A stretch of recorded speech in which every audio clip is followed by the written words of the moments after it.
Cái này nè chốn lan tròn mà này chốn này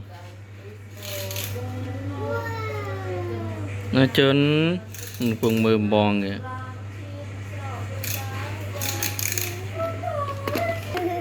mà chân cổ năm nay vô linh cái thịt nè ở tê kiếp on cái này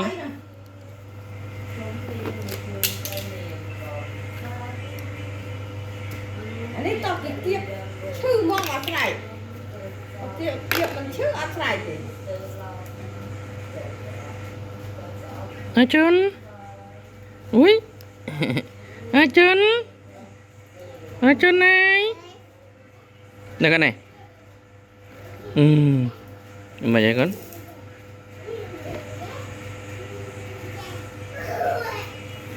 ui